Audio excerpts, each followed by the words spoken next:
Let me take you back to what I told you on this program. This was October 6th when I said the following. Source told me that Ed Orgeron is going to be fired at the end of the year. He said, and I quoted, "There's a ton of issues at LSU off the field, and now they aren't playing well. The offensive coaches he hired aren't getting it done. Also, not in the mix for Arch Manning."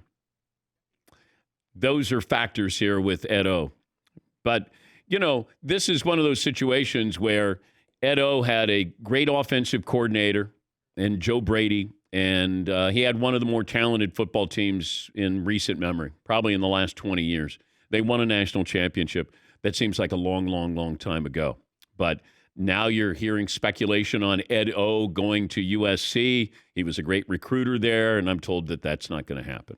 But it's still James Franklin is the top candidate at USC. But I told you 12 days ago that Coach O was going to be fired or stepping down. But they were moving on from him.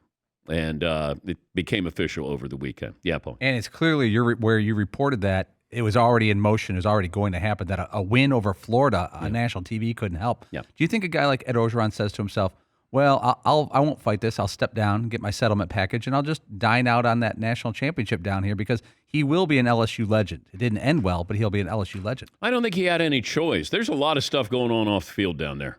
A lot of stuff. A lot of personal stuff.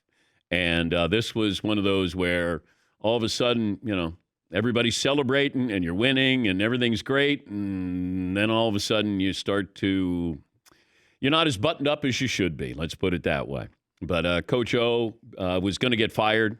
They're going to call it stepping down, whatever it is, semantics. But my source said this to me October 6th. Yeah, McLevin. When we look back at that LSU team, with the NFL success of Burrow, Jamar Chase, and Justin Jefferson, I think it's going to be one of the great teams of all time. And, Derek Stingley, who's one of the great defensive backs, broken foot, surgery, and I'm told that he's going to be done at LSU.